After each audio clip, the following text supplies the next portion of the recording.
Je m'appelle Amadou Tafsir Diallo, je suis le coordonnateur régional du 4e recensement général de la population et de l'habitation dans la région de la baie. Le recensement qui est passé, ça s'appelle le RAVEC. C'est un recensement à vocation d'état civil.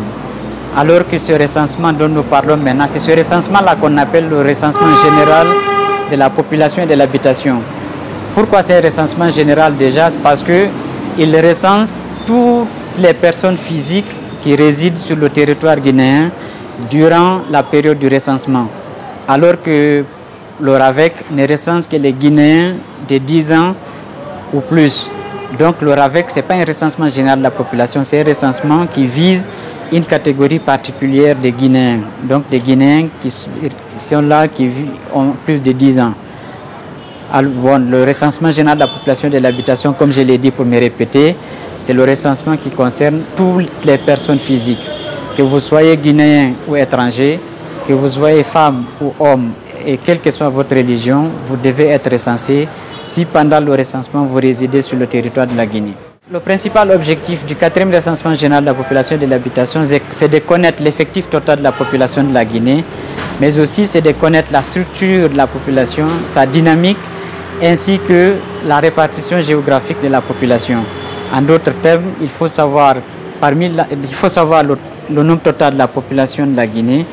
Parmi cette population, quelle est la part des hommes et quelle est la part des femmes? Quelle est la part de la population qui vit en milieu rural et en milieu urbain?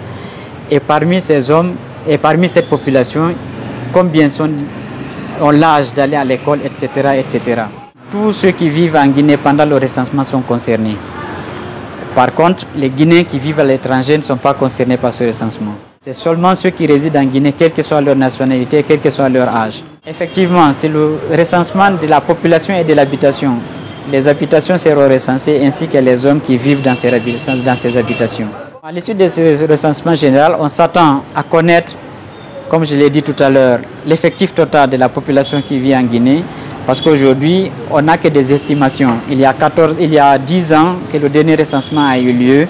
Donc c'est sur la base des projections qu'on peut dire aujourd'hui la taille de la population de la Guinée. Donc ce recensement est venu pour nous donner la vraie taille de la population qui vit sur le territoire national. Donc après la connaissance de la taille de la population, comme je l'ai dit tout à l'heure, on va connaître la structure de la population ainsi qu'un certain nombre de caractéristiques socio-démographiques et économiques de cette population. La principale différence entre le recensement de la population 2024 et le recensement qui a eu lieu en 2014, c'est que cette année, nous avons un recensement numérique.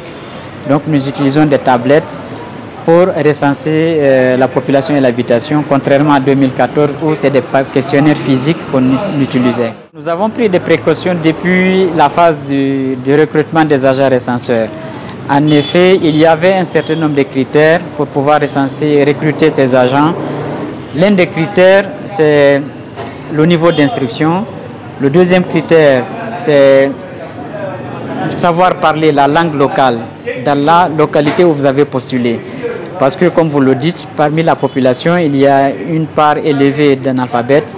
Donc, celui qui vient administrer le questionnaire, il faut qu'il s'exprime dans la langue locale pour pouvoir donc bien véhiculer, bien faire comprendre les questions qu'il pose et collecter de bonnes données.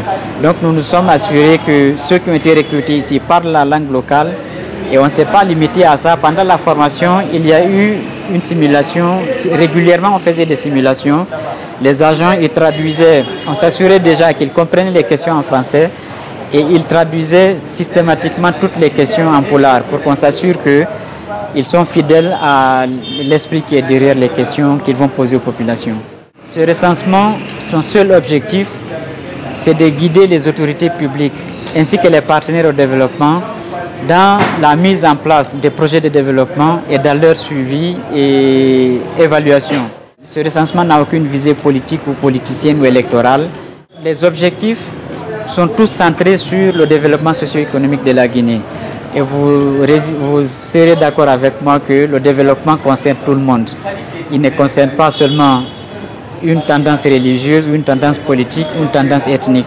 Ça concerne tout le monde et donc les populations, elles sont invitées à adhérer à ce projet En tout cas, nous allons nous efforcer de communiquer largement, d'aller au contact de la population, puisque nous travaillons avec les autorités locales et les personnes ressources au niveau local, pour que les personnes soient largement sensibilisées, pour qu'elles sachent que la seule visée de ces recensements, c'est la visée, c'est le développement socio-économique de la Guinée. Nous, on nous a confié une mission. La première attente que nous avons, c'est que nous réussissions la mission qu'on nous a confiée. Si les agents parviennent à atteindre toutes les populations de la région de la baie, on s'assure qu'aucun ménage n'a été omis, aucune concession n'a été omise, aucune localité n'a été omise et que les données qui sont collectées sont de bonne qualité. Nous, on aura réussi sur le plan régional notre mission et nous espérons que nos collègues qui évoluent dans les autres régions vont aboutir au même résultat. Et ainsi, l'Institut national de la statistique, qui est notre département, c'est cet établissement public à caractère administratif qui pilote l'organisation des recensements. Donc l'INS aura réussi sa mission. Les agents recenseurs sont regroupés dans des équipes. Donc une équipe est coiffée naturellement par un chef d'équipe. Il a à sa charge 4 agents recenseurs. Ce sont ces agents recenseurs qui vont aller collecter les informations dans les ménages.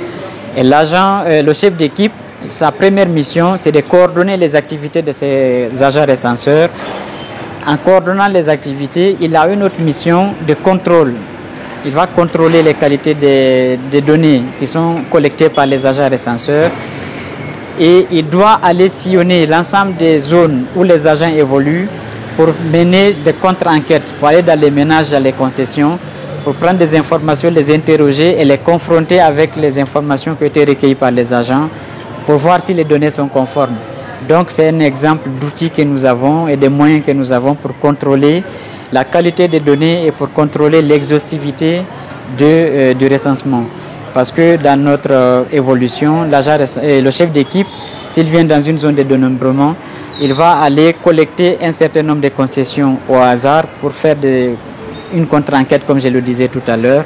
Et s'il se rend compte qu'il y a des omissions, il interpelle l'agent recenseur qui doit revenir sur ses pas et collecter les informations de ces concessions et des ménages qui ont été omis.